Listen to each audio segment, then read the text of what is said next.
Just like Chapter 13 of Boruto 2 Blue Vortex, Chapter 18 has officially altered the beginning scene between Kawaki and Boruto. This scene between Kawaki and Boruto is probably one of the most iconic scenes when it comes to the Boruto series. This scene brought about a lot of questions, like what happened to Naruto?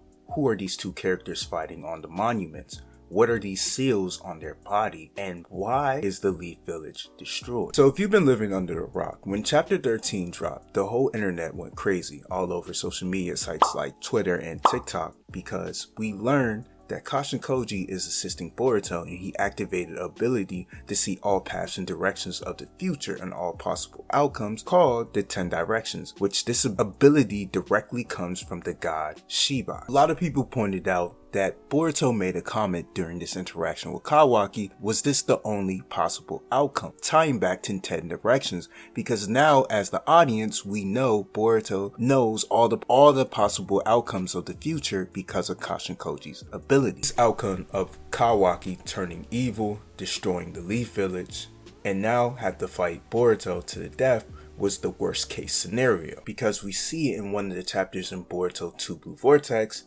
Boruto is asking Kawaki for his help. But just like Boruto, Kawaki's perspective or point of view has been changed and altered in this very scene. Boruto 2 Blue Vortex is taking us down a wild ride. Kawaki said, yes, the age of the Shinobi is over. Kawaki making this comment opens up the door for us to speculate who's really in control of Kawaki in this scene. Kawaki saying the age of Shinobi is over, and this partly being why he destroyed the Leaf Village, contradicts the character that we know. Kawaki has dedicated his life to protecting Lord 7 and protecting the dream world that Lord 7 created, and that is the Leaf Village. Kawaki's only mission right now is to destroy the remaining members of the Otsutsuki clan, including himself and Boruto. Kawaki was so dedicated to Lord 7, Naruto, that he sealed Hinata and Naruto in his dimension to protect them so he can kill Boruto, freeing the world of the parasites that ruined his life and destroyed everything that he knows and loves. Ever since Kawaki was introduced in Boruto 2 Blue Vortex, that's all he talks about, killing the Otsutsuki clan, getting rid of the members. So what was the turn of events to make Kawaki finally decide that the Shinobi world, the dream world that was created by his Lord and Savior Naruto Uzumaki, needs to be destroyed, unless that isn't really Kawaki at the beginning of the Boruto series, episode 1. For years, the Boruto fandom speculated what would cause Kawaki to destroy the Shinobi world, right? The only thing that we can think of is if the Shinobi world put Naruto Uzumaki in danger, but we know that he's sealed and he's safe and sound, and we know he's been sealed based on the first 30 seconds of episode 1 because Kawaki said, I'm gonna send you to the same place where I sent Lord 7, and that's his dimension. So Naruto isn't in danger, so Kawaki's good. He doesn't have to spaz out and destroy the village. So something else took place to make Kawaki want to destroy the Leaf Village, and it all stems down to two things: Amado and Shibai's Karma Seal. All understand what the Karma Seal is. It's basically an anchor for the soul of the Otsutsuki member to come back after they're consumed by the Ten Tails to produce a chakra fruit or a divine tree. That's their way of resurrecting their soul in a worthy vessel. But we all know Ishiki's Karma Seal was deleted off Kawaki's body, but some way and somehow Amado was able to reconstruct a Karma Seal that lay dormant within Kawaki's body and was able to be activated when he needed the power of Ishiki to defend Naruto Kodo. So the question I have to ask you guys is, how did Amado create this Karma Seal? And the answer to this question was in chapter 13. In chapter 13, Kashin Koji explains to Boruto that every single member of the Kara organization, including Kawaki, were given Shibai cells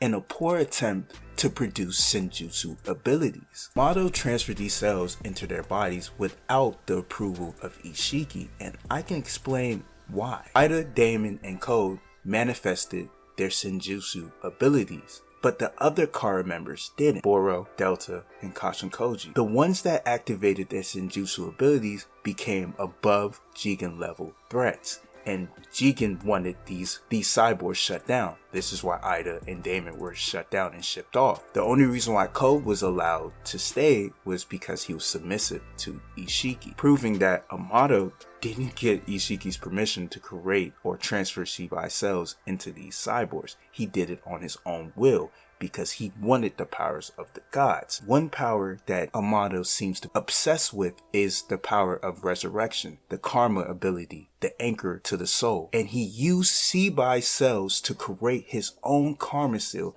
and he implanted this karma seal on Kawaki's body. The karma seal on Kawaki's body is made out of Shibai's DNA, and this is very problematic for a lot of reasons. Like what Ishiki stated to Code during his parting message, he explained that the chakra fruit is nothing but the crystallization of every living organism on the planet. The chakra fruit is nothing but a database that holds the records of everything on the planet. If he cultivates a chakra fruit on planet Earth, he will consume Ishiki as well, because Ishiki is also a record on the planet. The fruit and updating your DNA is nothing but absorbing all the genes and records of everything on that planet. So we don't know what's within Shibai's DNA. He has consumed countless planets, different organisms. So what happens if his DNA or this karma seal reacts and brings back a soul of somebody else's DNA that was used to create a chakra fruit? This will allow a different person or different character to take over Kawaki's body or infiltrate Kawaki's mind.